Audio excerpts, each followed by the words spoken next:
खलीलाबाद संत कबीरनगर कक्षा 8 का छात्र हूँ। जैसा कि आपने सुना कि रोशनी गुप्ता ने आपको कोरोना के बारे में बताया, मैं बताने जा रहा हूँ कि अगर किसी व्यक्ति को कोरोना हो जाए तो घर पर इलाज के दौरान क्या सावधानी बरतें। घर पर इलाज के दौरान आपको अपने शरीर के तापमान और ऑक्सीजन स्तर की निगरानी करनी चाहिए।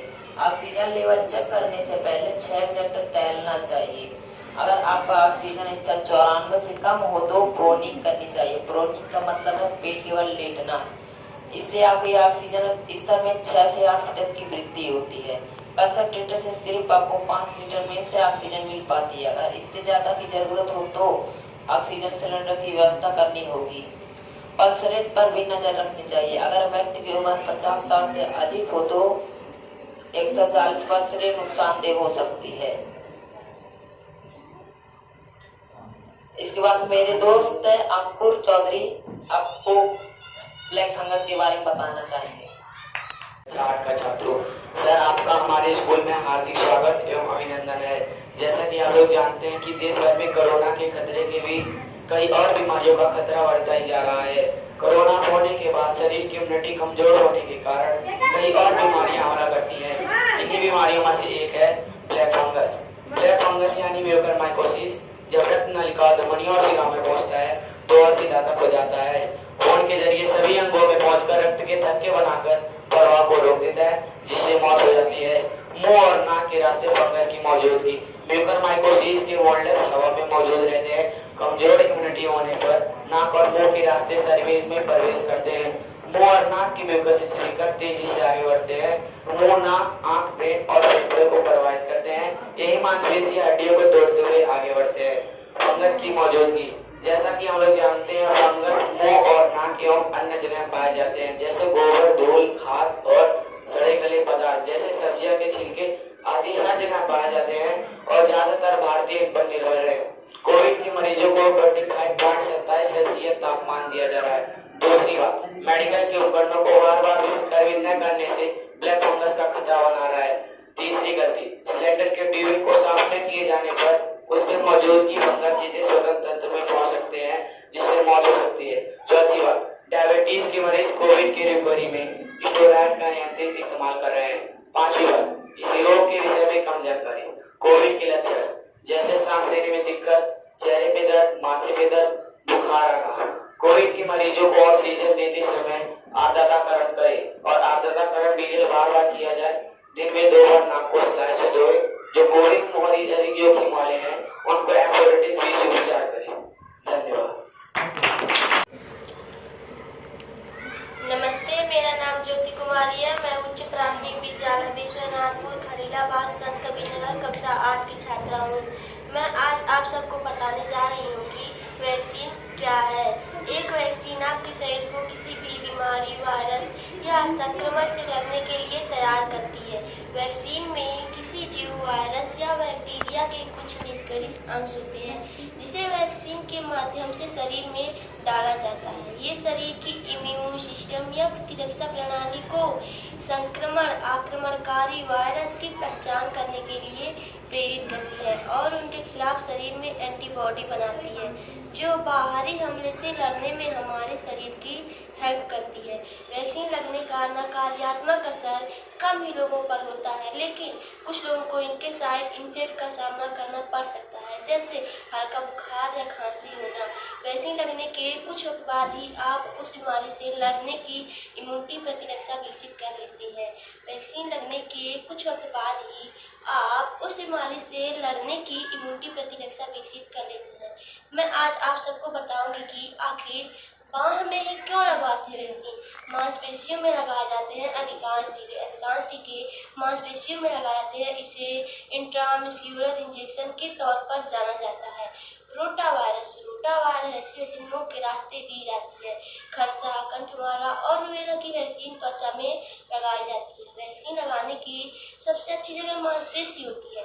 आखिर मांसपेशी इतनी महत्वपूर्ण क्यों है? खास तौर पर हाथ मांसपेशी, जिन्हें डेल्टाज कहते हैं, ये कंधे के शीर्ष पर होती है।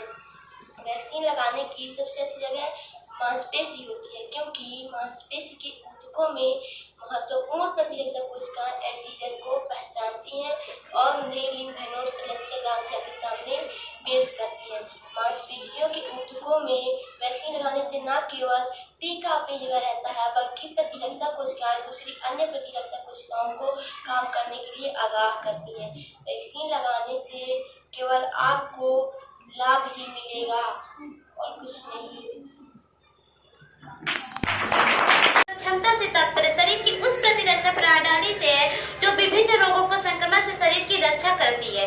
विशेष कोशिकाएं और उत्कों और अंगों का एक नेटवर्क है जो शरीर को नुकसान पहुंचाने वाले जैसे रोगाणु, कीटाणु, परजीवी, विषाणु और फफूंदी शामिल है।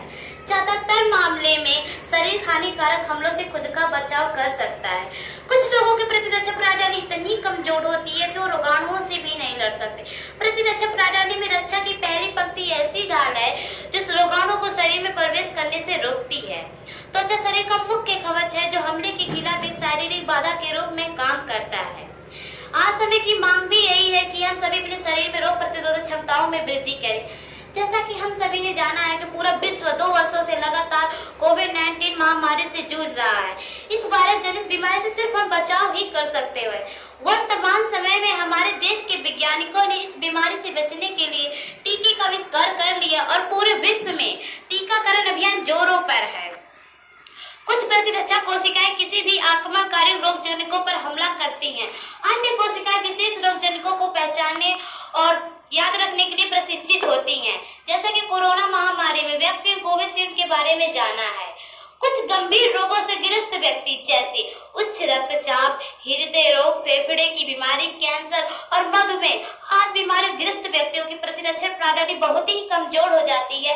इन व्यक्तियों को अन्य रोग होने का खतरा बढ़ जाता है जैसे कोविड-19। कोविशील्ड हमारे शरीर में जाकर एंटीबॉडी का निर्माण करते हैं जो कोविड-19 बीमारी के प्रति रोग प्रतिरोधक क्षमता को बढ़ा देता है। नींबू बढ़ाता है इम्यूनिटी। कोरोना काल में नींबू का सेवन लाभदायक हो सकता है। यह औषधि फल पोषक तत्वों से भरपूर है, गुणों से भरपूर। नींबू में सोडियम, पोटेशियम, फास्फोरस, कैलोरी, लोहा, तांबा और इसके साथ विटामिन सी, विटामिन बी प्रयुक्त मात्रा में पाया जाता है। अभी तो लाइन पे आए थे, फिर शिक्षण कार्य बाधित हो रहा है तो हम लोगों के विद्यालय बंद कर दिए गए बच्चों के स्वास्थ्य को ध्यान में रखते हुए, और उसके बाद इलेक्शन की ड्यूटी और फिर से वही ऑनलाइन क्लासेस। तो जब मैं बच्चों के ऑनलाइन क्लासेस देख रही थी तो मुझे लगा कि मेरे बच्चों का जो एक फेस टू फेस जो टीचिंग है वो और कहीं ये जो ऑनलाइन क्लासेस है उतनी अच्छी नहीं चल पा रही। बच्चे हमसे कनेक्ट नहीं हो पा रहे पूरी तरह से, 100% कनेक्टिविटी नहीं हो पा रही।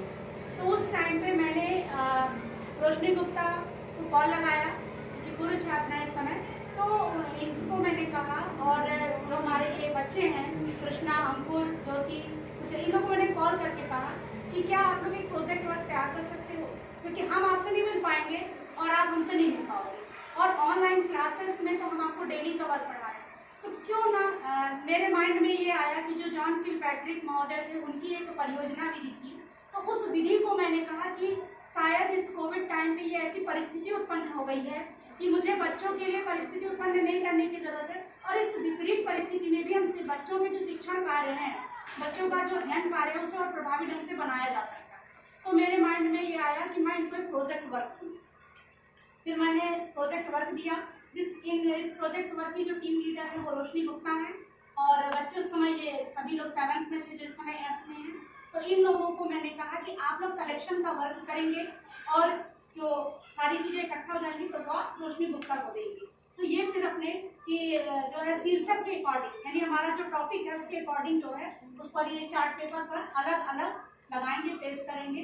तो जो एक मॉडल तैयार करने का वर्क था वो रोशनी गुप्ता ने किया था, और फिर प्रेजेंटेशन को देना, उसके बाद स्कूल खुला, बच्चे आए, फिर मैंने इन लोगों का टॉपिक डिवाइड किया और अलग अलग टॉपिक्स बच्चों को मैंने कहा कि आप लोग इन पे विशेष तैयारी करेंगे और क्रॉस क्वेश्चनिंग भी होगी। जो आप लोगों का जानकारियां हैं उसके हिसाब से आप अपने उत्तर को बनाइएगा, और ये हम लोगों का एक मिशन रहेगा। ये प्रोजेक्ट वर्क तो मैं आपके लिए दे रही हूँ, लेकिन हमारा मिशन रहेगा कि हम इंडिया गो फॉर वैक्सीनेशन को मोटिवेट करें, और हमारा एक मेथड भी हो जाएगा बच्चों को जानकारी, ताकि आगे भविष्य में